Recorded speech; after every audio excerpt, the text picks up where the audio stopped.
everybody? Welcome to another edition of the Patterson Report podcast. I'm Brandon. That's Ryan. And this one's going to be pretty Eagles heavy because there are a lot of almost moves happening, and I think it's worth getting into. Kind of what some of these are reshaping the team level moves, and the number one that I think is worth getting into here is how do you handle this A.J. Brown conundrum that we find ourselves in? And if you're under a rock and you're not quite sure what we're referring to is, last year A.J. Brown, voices some displeasure, doesn't have his best statistical season, and finishes the year with 1,003 yards, which, 1,000 yards season is a milestone, but any more is easier and easier to accomplish. So for someone like A.J. Brown, it's not necessarily the mark of a great year. You heard some things about him and Jalen. You heard a lot about him in the offense. Some of that might get fixed with Sean Mannion, not sure. But he's at least at one point indicated he was open to a change of scenery. The Eagles, in a very exploratory way, have seemed to be open to a change of scenery. But Howie is not going to make the same mistake that Tennessee did when he fleeced them for A.J. Brown. Same scenario. No. A little older, though. A little older, but you remember that offseason in Tennessee? I mean, it wasn't like, previously he had been happy there. There were some rumors, some murmurings about how he might want to go. The Titans thought they would be able to sell high on him. They were horribly mistaken, and I don't think Howie's going to make that same mistake. So the asking price is, I thought initially, outrageously high, like the kind of number where Howie's like, look, if you're going to give me this, then absolutely. But otherwise, I'm not looking to move this guy. And some subsequent moves around the league have shown that this might be A.J. Brown's actual value with, some of these wide receiver deals going around. So I still don't think Howie does it, but the price this offseason for wideouts is really high. Yeah, it makes sense to develop them. I mean, Alec Pierce is going to get 27 to 30 mil in the open market. It looks like he's leaving after Indianapolis fumbled that situation really bad. Ian Rappaport just put out a tweet like 20 minutes before he went live that it's down to the Patriots and the Eagles for A.J. Brown this season. The Ravens were rumored to be in the mix. You could see that. I mean, they don't trade away first. That's usually their draft philosophy with Eric DeCosta and Ozzie Newsome going way back to win. So I think they were never really in it. But New England, I mean, after they've been on his tail for a couple seasons. Like, it's always been New England. A.J. Brown in New England, who says no? Like, even when he was happy here, they were poking around. Yeah, that didn't make much sense a couple of years ago when he was happy. But when Vrabel landed there, it made sense because him and Vrabel ended on good terms. It was the GM. I believe it was John Robinson that just said, hey, we need to cut costs. And they traded away all-pro receiver A.J. Brown and let go of all-pro running back Derrick Henry, and they haven't quite been the same. So it's just one of those things where it's a situation to monitor. I think New England can do it. It's going to be a little bit. But at the same time, it's tough to trade A.J. Brown because of the dead cap that would be on set to the team. I believe it's $20 million. So it would have to be a haul for A.J. Brown to leave. I said yesterday in a tweet, I think it's a first. This year, I would rather next year. Next year's draft class is a lot better for elite talents. And then one of those picks that can escalate based on playing time or, winning a Super Bowl, like New England was just in the Super Bowl. So that could be a reasonable goal from like a 3 to like a 2. Yeah, the public asking price, which I know you keep up as much as I do. I mean, how he's putting out there a first and a second is what it's rumored to take to get him.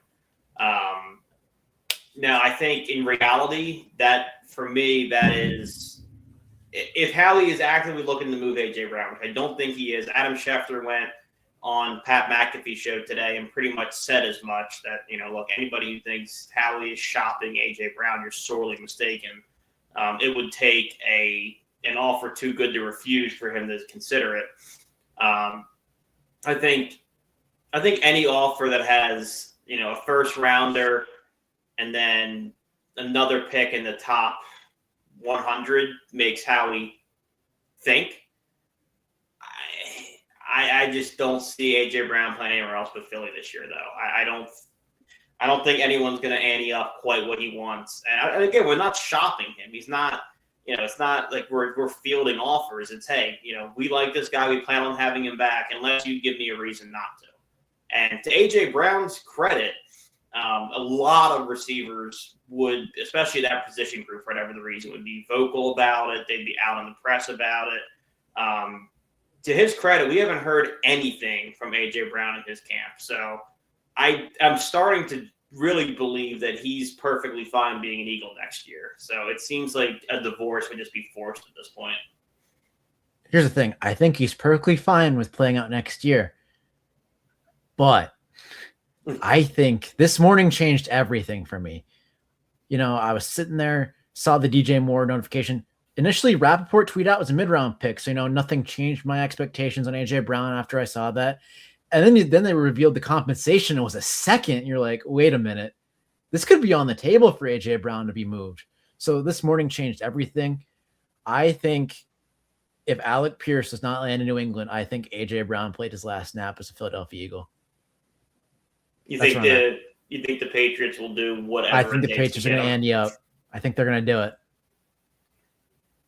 I think, yeah. I mean, it's possible. It'd have to be such a huge offer. I think they'll pay it because how do you get these elite wide receivers? I mean, if DJ Moore is being traded for a second after a down year where people thought he quit on the final snap to send the Rams not the Rams, they sent the Rams to the NFC Championship, but the Bears. Like, AJ Brown might be worth that. And, scrap this whole scenario if Alec Pierce goes to New England and gets the super omega bag from them. Well, that's what I'm saying. If you're New England, why wouldn't you just do that? Why mortgage the draft capital if you don't have to? Well, it's not like AJ's much cheaper once you get. Oh, it's not going to happen until Alec Pierce makes his decision. There's no rush to trade AJ Brown. It's not like it's going to impact anything else the Eagles do in free agency all that much. I mean, Dallas Goedert looks like he's going to walk. Maybe we'll talk about that in a little bit. Reed Blankenship's probably out there already. Same with Nakobe Dean. Jalen Phillips is the one question mark. So it doesn't really impact like what you do, but we'll see how it plays out. Alec Pierce could go anywhere he wants. That's the thing. I mean, obviously you'd want to play with Drake May and be his number one, but. And I mean, it does a little bit. I do think, if we talk about the way how he built this team, we're still in that window for the Eagles. So I do think if you lose AJ Brown, that's a spot you need to immediately fill. I mean, you can't really punt on it for a year and hope Jahan Dotson can give you two. I think that is an immediate need that you fill. And I don't know if it's Mike Evans, if it's Darnell Mooney, or who you go out there and get. But I mean, you would need to immediately find at that point a number two for Devontae. Yeah, that's the tough thing because, like you said, we're still in that window. Probably one more run for Vic. Who knows how these defensive contracts are going to be structured. Jordan Davis, Jalen Carter, Quinyon Mitchell, Cooper DeJean.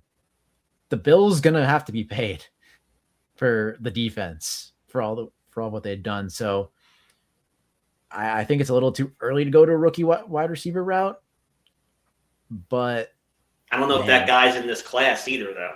He's not. I mean, that's the problem. Like, there isn't a Devontae Smith in this class. There isn't. I almost had Marvin Harrison, but he hasn't really panned out. But there isn't that year one rookie wide receiver is going to step right in and take the load off of Devontae Smith. That guy's not here. Yeah, I like Jordan Tyson a lot. It's just his medicals scare me. Like, if you're an injured player in college who missed a bunch of games in like every season, you're probably going to miss games in the NFL. I remember Kevin White a couple of years back. That was kind of the case with him, if I remember correctly. Mekhi Lemon plays too much like Devontae Smith. He's going to be a slot guy. I know Devontae could play outside, but he's best operating the slot. And then Cardinal Tate's just not going to be there. So, like... Yeah. Yeah, so that's what I'm saying, that the solution's not out there. So that's why I hear your point where if someone's going to pay that for AJ Brown, you'd be really hard pressed not to do it. But if you're the flip side of that is if you're Howie and you're operating as if you're still in win now mode, the second you move AJ Brown, guess who's right back in that same bidding war with all these other teams about to overpay for wide receiver talent? I mean, it's like selling a home in this market. Yeah, is your house worth double what you bought it for in the 1980s? Absolutely. Is the next house you buy more expensive than you could possibly imagine? Sure. So you're going to get this great return for A.J. Brown in this scenario, but then you're going to have to turn right back around and overpay for probably a lesser talent. Yeah, I agree, and I'm trying to look at where the Patriots are in cap space because, like I said, it's no guarantee, and who knows? I think Tennessee. I forgot about them for a second. They needed a go-to weapon for Cam Ward. They have $90 million cap. They could give him a big contract. Vegas, they need some guys for Fernando Mendoza. They don't have another first-round pick unless they trade Max Crosby, which we'll talk about in a little bit as well. Yeah. There's a couple of teams at the top here. New England has $35 million cap space. They could restructure some deals, of course, so that's not the final number. But, man, there's teams that can make the contract structure a little funky and outmaneuver them a little bit. And who knows if they want to fork over that money. And Alec Pierce is the only guy. I mean, Rashid Shaheed is also another big name. It's going to hit the market. So I think it's Alec Pierce or bust for the Patriots because that's who they've been linked to the most. They could pivot to Shaheed, but man, I have a gut feeling. It's a tough offseason for pass catchers. And unfortunately, for the Eagles, it seems as though we have at least one hole to fill, possibly even two. If you could really say three, I guess, because there's no guarantee Jahan Dotson's back. Although from what I've been seeing, his projected contract value on the open market is so low, it might make sense to bring him back. But that's if he wants to come back too. But the bigger issue is, the Eagles kind of, punted on the tight end position for a year and brought Dallas Goedert back at a number that the team was pretty happy with, that Dallas was pretty clearly not happy with. Not that he made it an issue, but it was so far from what he expected to get. We kind of knew that we'd be back in this spot again this year. And similar to the Phillies, he banked on himself. We banked on him being affordable a year later, and Dallas Goedert had one of the best tight end seasons in football last year, and he's going to cost a lot of money. And when you talk about all these bills we have coming due, you have two, Pro Bowl level interior linemen who you'd love to keep in, on your defense. You got to pay two stud cornerbacks here coming up. Like, you have a lot of bills coming due, and fairly or not, you can't give that money to Dallas Goedert. It'd be irresponsible to spend on the tight end position when you got to pay for interior D-line and your secondary, which are two areas where, the Eagles win and lose games. That's what this team was built around, in this defense at least. So we're going to have to go find a cheap option at tight end too, which is no small feat. Yeah, I would have loved to draft one last year, with the 2020 hindsight with Harold Fannin doing what he did. And then obviously we weren't going to draft Tyler Warner and Colston Loveland, obviously, but Harold Fannin would have been a nice pickup after what he did. Michael Mayer's out there on the open market. We could trade for him potentially. He's been floated so much. Because he's a trade target. He's not a free agent. I think I'm okay heading into the draft with a hole at tight end more than I am at wide receiver.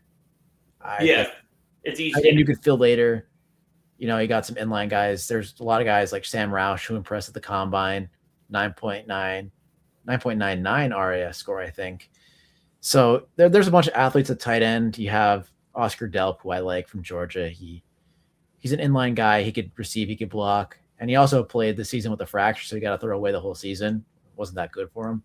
So there's guys in the draft that I like here that I'm okay that, if Howie gets back into a corner and has to draft one, I'm confident he'll draft someone that's decent because the class is decent. Obviously, last year's was insane, but can't get that all the time, but it is what it is.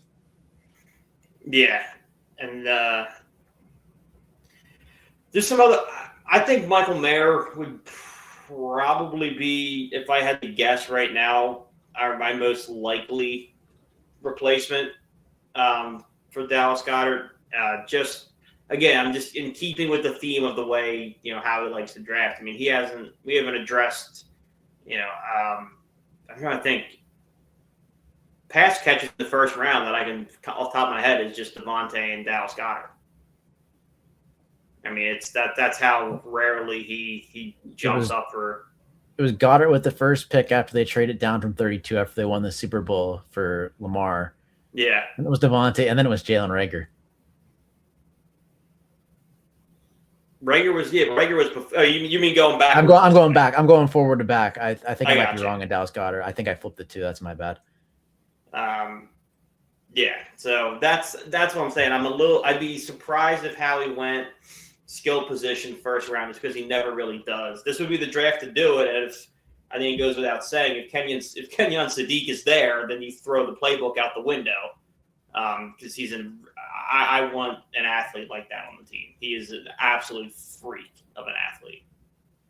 Yeah, him and Eli Stauber is just absolutely. I was sitting in the car on that Friday night, and then I was just watching them from my phone. Just the tweets flying of just those two obliterating the combine. It was kind of insane, to be quite honest with you. So I'm okay with either of those two. Sadiq's a little bit better of a blocker than Stauber. Stauber is like a pure receiver, so I don't know, what the transition from Statland is. I mean, Zach Ertz was completely uninterested in blocking. And yeah, that's true. Eagles, I mean, it's more so what kind of system they want to run. So if they just want a pure receiver at tight end, Eli Stowers, I don't think he makes it to the second round. Our pick, I think he goes mid to early second. I've seen some people put him in their first round mocks after the combine. So it's really tough. Those are the two standouts of the position. And then obviously there's a handful of guys that I'd be comfortable with, more in a developmental role, but they'd probably be decent starters down the line. I wouldn't even mind, depending on how this draft falls, you have so many weapons on offense, especially if we're able to retain, A.J. Brown this year. I would kick tight end down the road again, even if you needed to. As far as priorities go for me, that's behind. Obviously, if you have a whole wide receiver, it's behind that. I would put tight end for me behind locking up Carter and Davis. Like if adding Mayer, if adding a free agent tight end screws up the money to give those two on a longer term deal, I would take an older guy on a 1 year and just kind of punt that issue until next year. The easy, fun name is, what if Zach Ertz came back to Philly?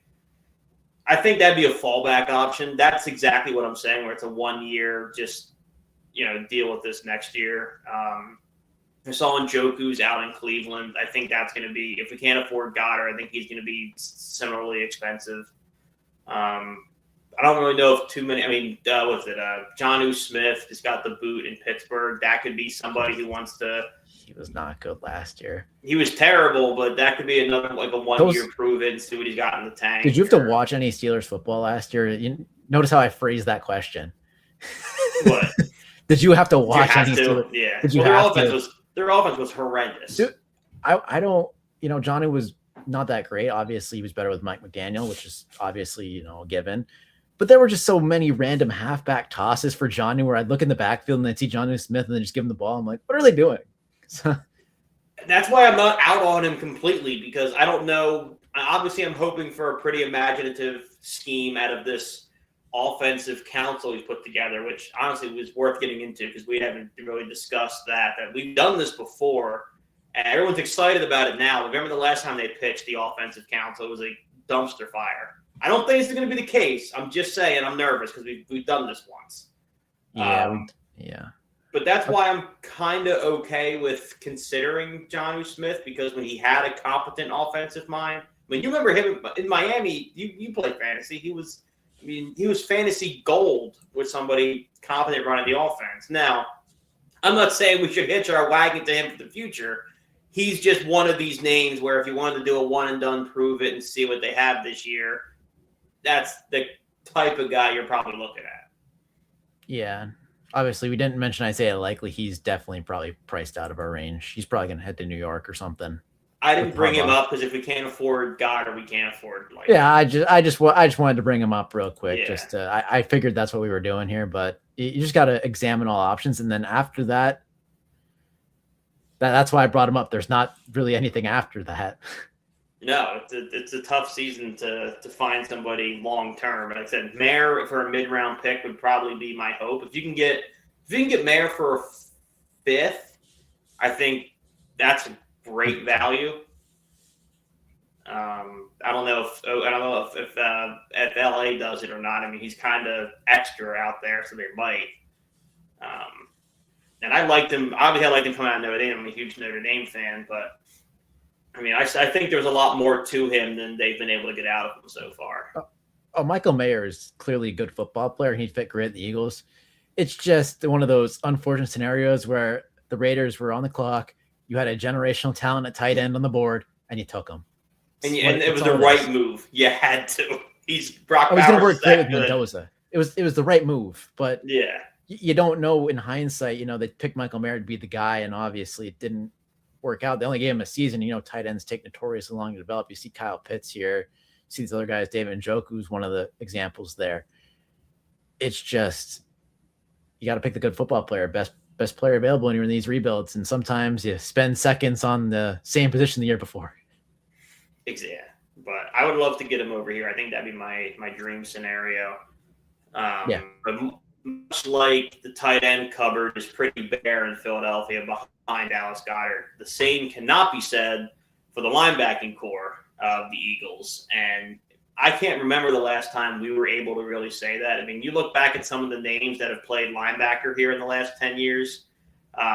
It's a pretty glorious thing that we're sitting here with multiple guys who can play the position at a Pro Bowl level, and we have to decide which ones we can afford to keep. I mean, that's pretty incredible as an Eagle fan to sit here and go, wow, man, Nakobe Dean's an absolute dog. But you draft Jihad Campbell with all the physical gifts in the world who really started to come on last year. And it's like, all right, well, which one of these two, really strong linebackers do we have to keep? It's a problem, but a good one. Yeah, it's a great problem to have.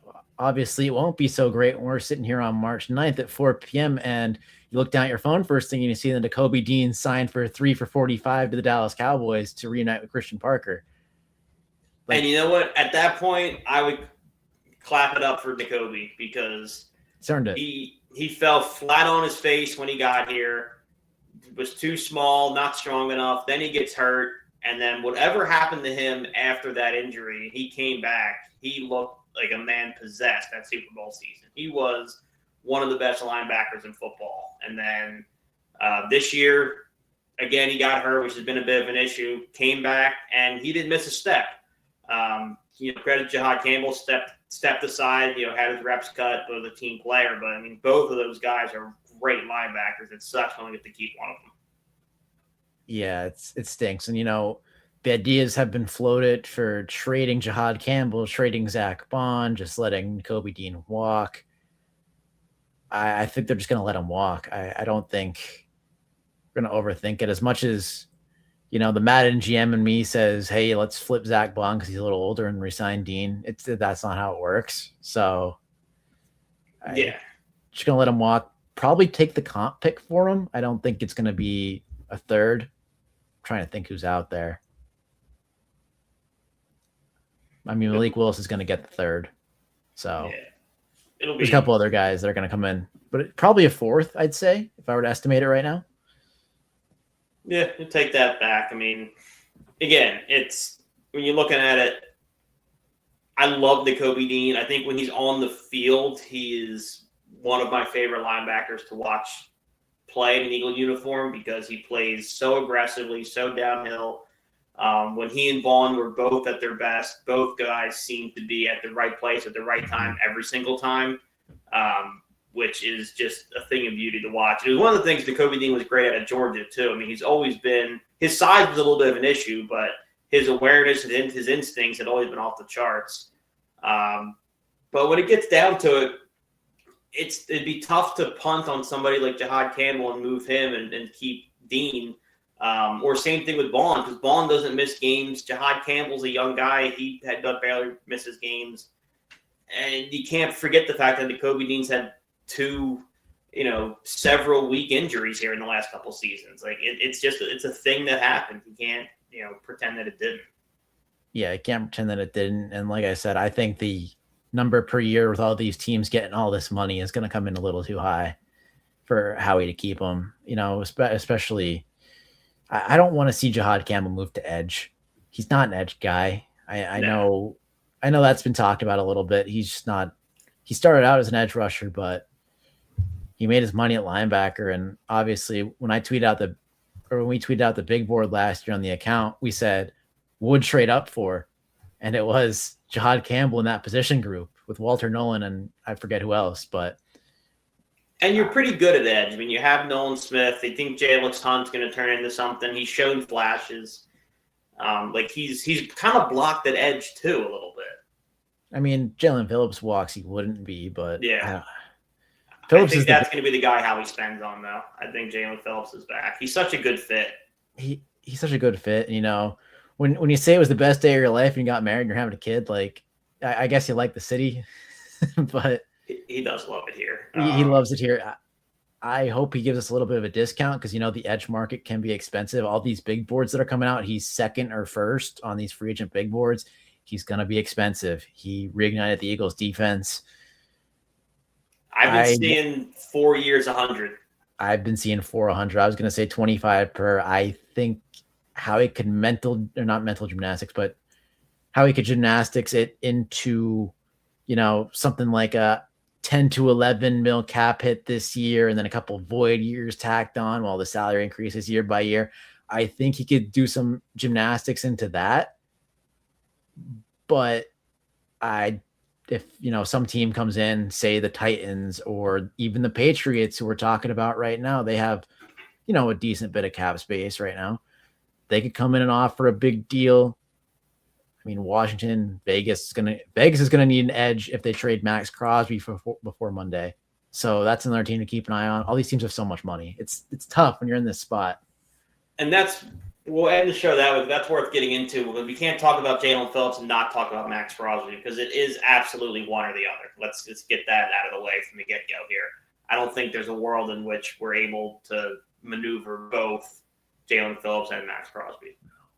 So if not Jalen Phillips, then Max, and that's not even. It's one of those things where, and Daryl Morey just got burned doing this, and they're not. I don't want to equate the two, but you kind of see where my head's at. Like it's one of those things where it's not if not one, then this. It's once you pick whichever one it's going to be, it's that or bust. There isn't a world where you swing on Max Crosby, it doesn't work out, and then Jalen Phillips camp sees what you're able to give an edge, and then comes back for a number that you can swallow, and then vice versa. I mean, if you're going to give that money to Jalen Phillips, Max Crosby goes out the window.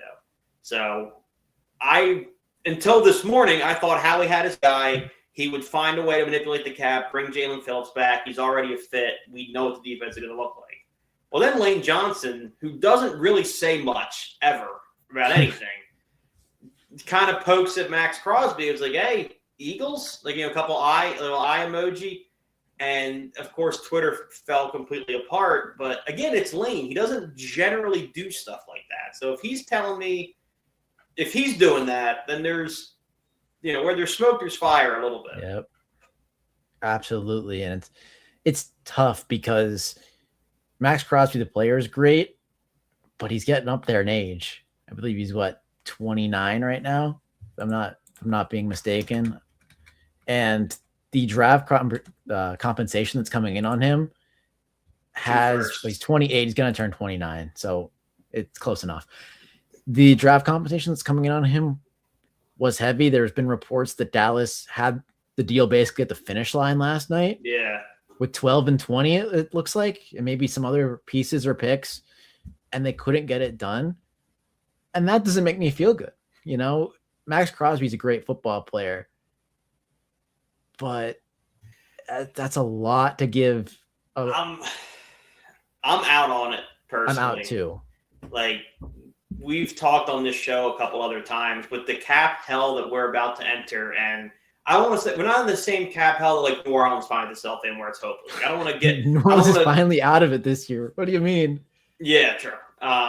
But it's a great problem to have. You have a lot of talent that you need to commit money to, but we're running out of money to fix mistakes.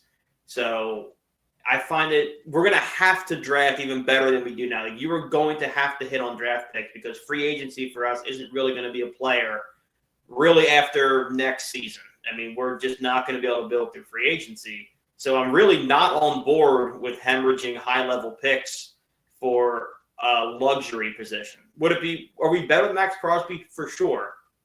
Are we markedly better than what we do with Jalen Phillips? I don't think it's a big enough difference to hemorrhage, premium picks. Yeah, and I'd consider Max Crosby a tier 2 defensive player. Like, he's fantastic. And I'm just backing up my arguments from when we were talking about Micah Parsons and Myles Garrett. And I said, yes, I think those guys are both tier 1s.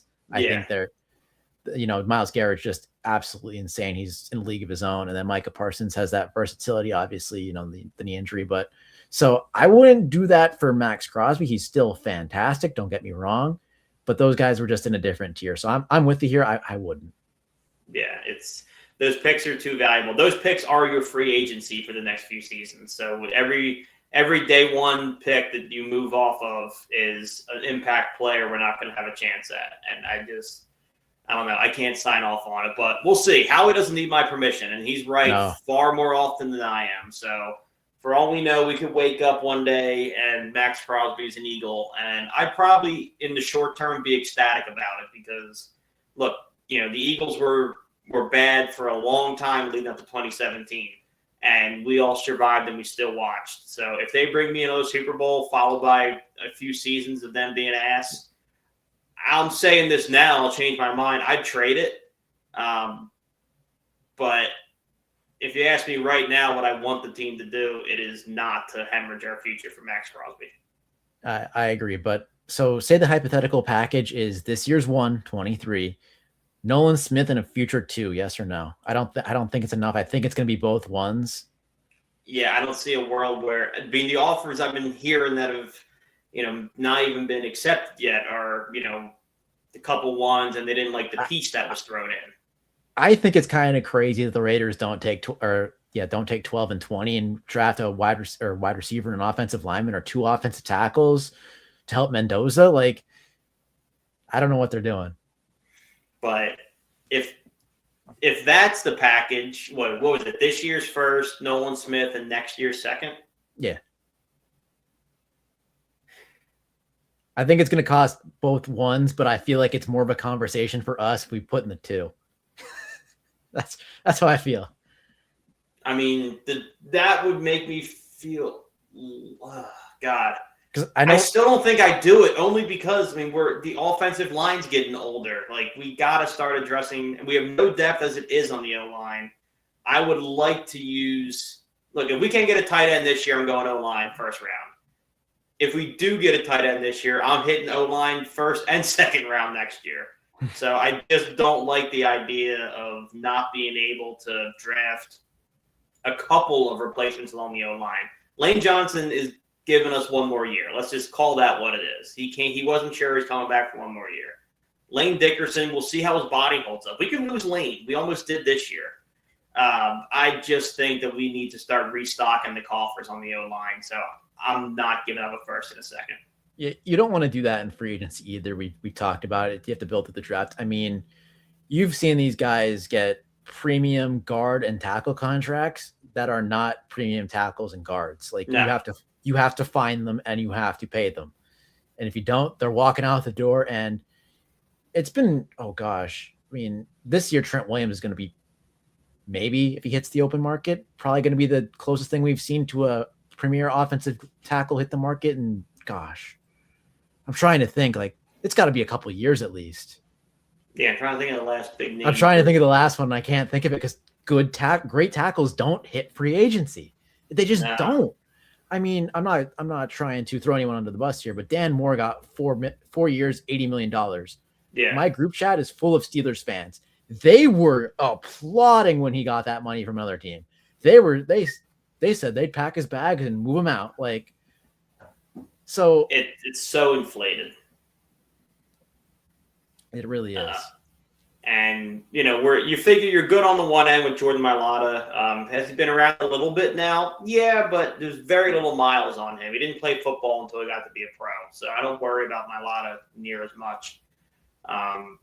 But we see what this team looks like when Lane Johnson's out. Previously, Lane Johnson has been the Eagles' Joel Embiid. They do not win football games when Lane Johnson is out. And Fred Johnson did his best. This isn't a knock on Fred Johnson. He really did, but no one is Lane. And as it sits now, I'm uneasy about drafting his replacement with 1 year to learn under Lane. I can't imagine next year losing Lane, having to draft his replacement, and having to hit immediately on that first-round pick without an insurance policy. That just makes me nervous. Yeah, Howie doesn't operate like that, so I think we're fine in that regard.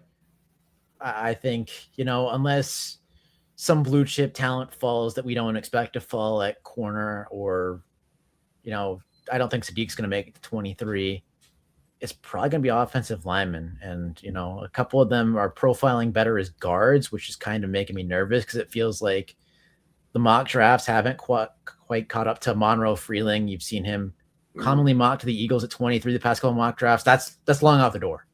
Like, he's not going to be there. He's going to be gone within the first 6 picks. You have Spencer Fano, who's probably going to play guard. Francis Maanoga is probably going to play guard, right tackle. He's going to be long gone.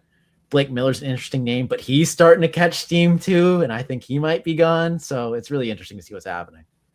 Yeah, we'll do a whole episode on the draft. Probably right before the draft. Well, where we get all the rumors. We'll probably do that Wednesday if that works, because we'll have every rumor. We'll have, like, obviously the only thing that's set in stone right now is Mendoza to the Las Vegas Raiders. Nothing else is really concrete. There's a bunch of rumors flying everywhere. So so we'll deal with that probably the day before. But for right now, this is what we got.